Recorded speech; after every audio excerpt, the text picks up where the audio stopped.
নমস্কাৰ সকলোকে স্বাগতম জনাইছো নিমাত ষ্টাডি পইণ্ট চেনেলটোলৈ। আজি আমি এই ভিডিঅ'টোৰ মাধ্যমেৰে BA first semester history unit 1ৰ সকলোবোৰ মোষ্ট ইম্পৰ্টেণ্ট ৰচনাধৰ্মী প্ৰশ্ন উত্তৰ আলোচনা কৰিম। আজিৰ এই ভিডিঅ'টোত আমি যিবোৰ প্ৰশ্ন উত্তৰ আলোচনা কৰিম এইবোৰ প্ৰশ্ন উত্তৰ তোমালোকৰ এক্সামত প্ৰায়ে আহি থাকে। সো ভিডিঅ'টো প্লিজ শেষলৈকে চাবা। যদি তুমি এতিয়ালৈকে এই চেনেলটো ছাবস্ক্ৰাইব কৰা নাই তেন্তে প্লিজ চেনেলটো ছাবস্ক্ৰাইব কৰি দিবা আৰু এইটো ভিডিঅ' তোমালোকৰ বন্ধু বান্ধৱী অথবা হিষ্টৰীৰ হোৱাটছআপ গ্ৰুপত শ্বেয়াৰ কৰি দিবা। মৰমৰ ছাত্ৰ ছাত্ৰীসকল, এইটো ভিডিঅ'ৰ ডেছক্ৰিপশ্যনত BA ফাৰ্ষ্ট ছেমিষ্টাৰ হিষ্টৰীৰ সকলো ইউনিটৰ ভিডিঅ'ৰ প্লেলিষ্টৰ লিংক দিয়া আছে। তাত ক্লিক কৰি তোমালোকে সকলো ইউনিটৰ ভিডিঅ'বোৰ চাই ল'বা। সো বলা তেন্তে বেছি পলম নকৰি আজিৰ ভিডিঅ'টো আমি আৰম্ভ কৰোঁ। ৰচনাধৰ্মী প্ৰশ্ন উত্তৰ। 1 নম্বৰ প্ৰশ্ন, হৰপ্পা সভ্যতাক সিন্ধু উপত্যকাৰ সভ্যতা বুলি কিয় কোৱা হয়? হৰপ্পা সভ্যতাৰ বৈশিষ্ট্যসমূহৰ বিষয়ে লিখা। উত্তৰ, 1922-23 চনত প্ৰত্নতত্ত্ববিদ ৰাখাল দাস বেনাৰ্জী, দয়াৰাম সাহানী আৰু চাৰ্লছ মাৰ্শ্বেলৰ দ্বাৰা খনন কৰা হৰপ্পা আৰু মহেঞ্জোদাৰো নগৰত এক অভিন্ন সংস্কৃতি সম্পন্ন সভ্যতাৰ অৱশেষ পোৱা গৈছিল। এই সভ্যতাৰ অধিকাংশ স্থান আছিল সিন্ধু নদীৰ উপত্যকাত অৱস্থিত। সেইবাবে এই সভ্যতাক সিন্ধু উপত্যকাৰ সভ্যতা বুলি কোৱা হয়। আৰু হৰপ্পাই এই সভ্যতাৰ প্ৰথম আৱিষ্কৃত স্থান হোৱাত কিছুমান গৱেষকে ইয়াক হৰপ্পা সভ্যতা নামেও উল্লেখিত কৰে। এই সভ্যতাৰ মুখ্য বৈশিষ্ট্যসমূহ তলত আলোচনা কৰা হ'ল। ক, নগৰীয়া সভ্যতা। মহেঞ্জোদাৰো আৰু হৰপ্পা নগৰ দুখন অতি পৰিকল্পিত আৰু সুন্দৰকৈ সজোৱা আছিল। নগৰৰ গঠনশৈলী আছিল বৰ উন্নত। ৰাস্তাবোৰ পকী আৰু বহল আছিল। মুখ্য পথৰ দুয়োকাষে শাৰী শাৰীকৈ ইটাৰে সজা ঘৰবোৰ থকা দেখা গৈছিল। প্ৰতিটো ঘৰতে এটা পকী কুঁৱা আৰু বস্তু বাহিনীৰ বাবে সুন্দৰ খালৰ ব্যৱস্থা আছিল। লগতে বেয়া পানী ওলাই যাবৰ বাবে নৰ্দমা ব্যৱস্থাও আছিল। এই নগৰৰ আটাইতকৈ চকুত লগা ঠাইটো আছিল মাজৰ ডাঙৰ স্নানাগাৰটো। ই প্ৰায় 180 ফুট দীঘল আৰু 108 ফুট বহল আছিল আৰু ইয়াৰ মাজতে এখন ডাঙৰ পুখুৰীও আছিল। এনে পৰিকল্পনাৰে সজা উন্নত নগৰৰ গঠন তেতিয়া আন ক'তো দেখা নাযায়। খ, অৰ্থনৈতিক আৰু সামাজিক দিশ। হৰপ্পা সভ্যতাৰ মানুহৰ সমাজ আৰু অৰ্থনৈতিক জীৱনৰ বহু নিদৰ্শন পোৱা গৈছে। মাটিৰ পাত্ৰ, তামৰ সামগ্ৰী, বিভিন্ন ছপাযুক্ত মোহৰ, শিলাৰ মূৰ্তি আদি সেই সময়ৰ উন্নত শিল্প আৰু কাৰিকৰী দক্ষতাৰ প্ৰমাণ। হৰপ্পাৰ দুটা শিলামূৰ্তি সেই সময়ৰ ভাস্কৰ্য শিল্পৰ অন্যতম নিদৰ্শন।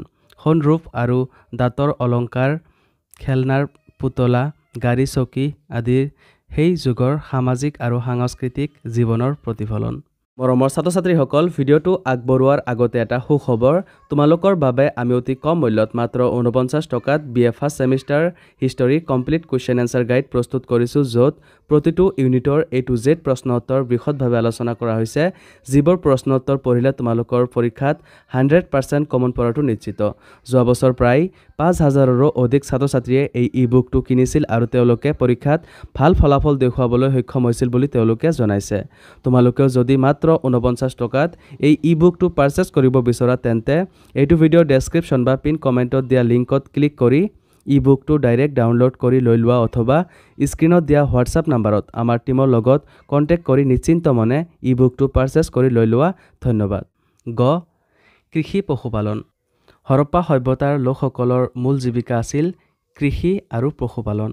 উন্নত জলসিঞ্চন পদ্ধতিত গম, যব, ধান আদি খেতি কৰা হৈছিল। উৎপাদিত শস্যসমূহ মজুত ৰাখিবলৈ ডাঙৰ ভঁৰাল ব্যৱস্থা আছিল। গৰু, হাতী, ভেড়া, গাহৰি আদি পালন কৰা হৈছিল। খনন কৰা নিদৰ্শনৰ পৰা পশুপালনৰ প্ৰমাণ পোৱা গৈছে যদিও ঘোঁৰাৰ ব্যৱহাৰৰ চিহ্ন পোৱা নাযায়। ঘ, ব্যৱসায় আৰু বাণিজ্য। হৰপ্পা সভ্যতাৰ আন এটা বিশেষ বৈশিষ্ট্য আছিল বহিদেশীয় ব্যৱসায় বাণিজ্য। জলপথ আৰু স্থলপথে বিভিন্ন ঠাইৰ সৈতে সামগ্ৰী আদান প্ৰদান চলিছিল। বাহিৰৰ পৰা প্ৰসাধন সামগ্ৰীসমূহ বহু সামগ্ৰী আমদানি কৰা হৈছিল। নাৰীৰ ওঠত ৰঙা লগোৱাৰ নিদৰ্শনে সেই সময়ৰ সাজ পিন্ধাৰ ধাৰণা প্ৰকাশ কৰে। ঙ, ধৰ্ম। সিন্ধু উপত্যকাৰ মানুহৰ ধৰ্মীয় চিন্তা চৰ্চাৰ বিষয়ে নিশ্চিতকৈ কোৱা টান। কিন্তু তাত পোৱা বিভিন্ন চিত্ৰপটৰ পৰা অনুমান কৰিব পাৰি যে তেওঁলোকে শিৱ আৰু দুৰ্গাৰ পূজা কৰিছিল।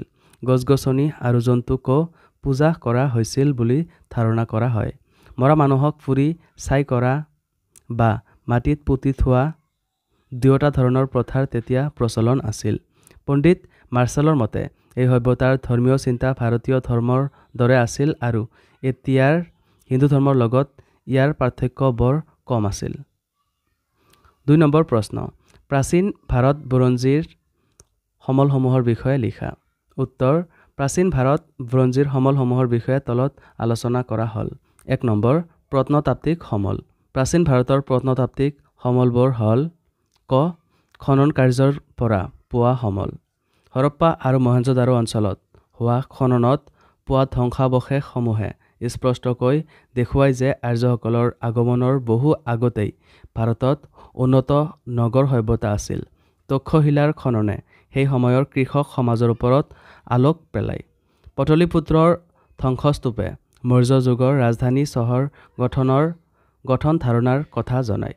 সৰনাথত পোৱা নিদৰ্শনসমূহে অশোকৰ সময়ৰ বৌদ্ধ ধৰ্ম আৰু ইতিহাসৰ তথ্য দিয়ে। খ. ফলিসমূহ। সেই সময়ত শিল, খুঁটা বা ফলিত খোদিত লিখনিসমূহে ইতিহাসত গুৰুত্বপূৰ্ণ স্থান লাভ কৰিছে। এই ফলিসমূহত সংস্কৃত, পালি, তামিল, কানাড়া আদি ভাষাৰ ব্যৱহাৰ কৰা হৈছিল। অশোকৰ শিলালিপিসমূহ সৰ্বাধিক প্ৰাচীন আৰু সমগ্ৰ ভাৰতজুৰি পোৱা যায়। এইবোৰে তেখেতৰ ৰাজনীতি, ধৰ্মীয় দৃষ্টিভংগী আৰু শাসন পদ্ধতিৰ বিষয়ে জনায়। গ. মুদ্ৰাসমূহ। বুৰঞ্জী গঠন কৰাৰ ক্ষেত্ৰত মুদ্ৰাসমূহে অতি সহায়ক। এইবোৰৰ পৰা ৰজাসকলৰ শক্তি, সাম্ৰাজ্যৰ বিস্তৃতি, ধৰ্ম, অৰ্থনৈতিক অৱস্থা আদিৰ বিষয়ে জানিব পাৰি। উদাহৰণস্বৰূপে সমুদ্ৰগুপ্তৰ মুদ্ৰাত তেখেতৰ বীণা লৈ বহি থকা অৱস্থাত দেখা যায়। ৰজাসকলে গ্ৰহণ কৰা উপাধি, অশ্বমেধ যজ্ঞ আৰু বৈদেশিক সম্পৰ্কৰ বিষয়তো মুদ্ৰাসমূহত উল্লেখ থাকে। ঘ. চিত্ৰকলা, চিত্ৰ স্থাপত্য ভাস্কৰ্যসমূহ। প্ৰাচীন ভাস্কৰ্য, স্থাপত্য আৰু চিত্ৰকলাও প্ৰত্নতাত্ত্বিক তথ্যৰ অংশ। এইবোৰৰ পৰা সমাজ আৰু ধৰ্মবিজ্ঞান, সংস্কৃতি আৰু ধৰ্মীয় সহনশীলতাৰ বিষয়ে জানিব পৰা যায়। ২ নম্বৰ, বৈদেশিক সমলসমূহ। বিদেশী ভ্ৰমণকাৰীসকলৰ লিখনি প্ৰাচীন ভাৰতৰ ইতিহাসৰ গুৰুত্বপূৰ্ণ উৎস হিচাপে বিবেচিত। সেইসমূহ তলত উল্লেখ কৰা হ'ল। চীনৰ ফাহিয়ান, যিয়ে দ্বিতীয় চন্দ্ৰগুপ্তৰ সময়ত ভ্ৰমণ কৰিছিল, তেওঁ ভাৰতৰ সামাজিক, ৰাজনৈতিক আৰু ধৰ্মীয় জীৱনৰ বিস্তৃত বিৱৰণ দিছিল। তদুপৰি হিউৱেন চাঙে হৰ্ষবৰ্ধনৰ যুগত ভাৰত ভ্ৰমণ কৰি চি ইউকি নামৰ গ্ৰন্থ লিখিছিল, য'ত সেই সময়ৰ পূৰ্ণ বিৱৰণ পোৱা যায়। চীনৰ কৃষাণ আৰু ইউচীসকলৰ লিখনিত ভাৰত আক্ৰমণৰ কথা উল্লেখ আছে। লেটিন ভাষাৰ লেখক জাষ্টিন আৰু প্লিনিৰ লেখনিসমূহত ভাৰতৰ ৰাজনীতি আৰু পশ্চিম দেশসমূহৰ লগত সম্পৰ্কৰ বিৱৰণ পোৱা যায়। ক. সাহিত্যৰ সমল। প্ৰাচীন সাহিত্যসমূহ ভাৰতৰ ৰাজনীতি, সমাজ আৰু ধৰ্মীয় জীৱনৰ গুৰুত্বপূৰ্ণ তথ্য বহন কৰে। এই সাহিত্যবোৰ ব্ৰাহ্মণ্য, বৌদ্ধ আৰু জৈন ধৰ্মত বিভক্ত। ব্ৰাহ্মণ্য সাহিত্যৰ ভিতৰত বেদসমূহ অতি গুৰুত্বপূৰ্ণ। ঋগ্বেদ, সামবেদ, যজুৰ্বেদ আৰু অথৰ্ববেদৰ পৰা আৰ্য-অনাৰ্য সংঘৰ্ষ, সমাজ গঠন, ধৰ্মীয় আচৰণ আদিৰ বিষয়ে তথ্য পোৱা যায়। মহাকাব্য। ৰামায়ণ আৰু মহাভাৰত এই দুটা মহাকাব্যৰ পৰা তেতিয়া ৰাজনীতি, সমাজ আৰু ধৰ্মীয় দৃষ্টিভংগী বুজা যায়। পুৰাণসমূহত থকা ৰাজবংশৰ ক্ৰমবিৱৰণ আৰু নানা আখ্যানৰ পৰা ইতিহাসমূলক জ্ঞান লাভ কৰা যায়। গ. বৌদ্ধ আৰু জৈন সাহিত্য। পালি ভাষাত ৰচিত বৌদ্ধ ধৰ্মসমূহ জাতক, পিটক আৰু নিকায় আদি বুদ্ধদেৱৰ জীৱন আৰু তেতিয়াৰ সমাজৰ তথ্য দিয়ে। দীপবংশ, মহাবংশ, মিলিন্দ পুথি, বশবন্ধু, নাগাৰ্জুন, অষ্টাংগ আদি বৌদ্ধ লেখকৰ লেখা অতি মূল্যৱান। ঘ. পাণিনি আৰু পতঞ্জলীৰ ব্যাকৰণ। পাণিনিৰ আৰু পতঞ্জলীৰ ব্যাকৰণ পুথিসমূহত খ্ৰীষ্টপূৰ্ব আৰু দ্বিতীয় শতিকাৰ ভাৰতৰ ৰাজনৈতিক অৱস্থাৰ, বিশেষকৈ গ্ৰীকসকলৰ আক্ৰমণৰ উল্লেখ পোৱা যায়। সূৰ্য সিদ্ধান্ত, চৰক সংহিতা আদি গ্ৰন্থসমূহ বিজ্ঞান আৰু চিকিৎসা ক্ষেত্ৰৰ তথ্য দিয়ে। তামিল সাহিত্যৰ জৰিয়তে দক্ষিণ ভাৰতৰ পাণ্ড্য, চোল, চেৰ, পল্লৱ আৰু ৰাজকোট বংশৰ বিষয়ে জানিব পাৰি। বুৰঞ্জীমূলক গ্ৰন্থ। দ্বীপবংশ, মহাবংশ আদি গ্ৰন্থসমূহ শ্ৰীলংকা আৰু দক্ষিণ ভাৰতত বৌদ্ধ ধৰ্মৰ প্ৰচাৰ আৰু ৰাজনৈতিক অৱস্থাৰ বিষয়ে জানিবলৈ সহায় কৰে।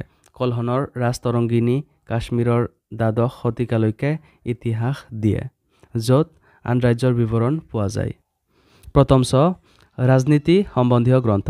কৌটিল্যৰ অৰ্থশাস্ত্ৰ আৰু কামাণ্ডৰ নীতিশাস্ত্ৰৰ পৰা মৌৰ্য আৰু গুপ্ত যুগৰ ৰাজনীতি, সমাজ আৰু অৰ্থনীতিৰ বিষয়ে বিস্তৃত তথ্য পোৱা যায়। প্ৰথমচ অন্যান্য পুথি। জীৱনী, নাটক, বিজ্ঞান, চিকিৎসা, জ্যোতিষ, গণিত আদিৰ ওপৰত লিখা পুথিসমূহতো গুৰুত্বপূৰ্ণ ইতিহাসমূলক তথ্য থাকে।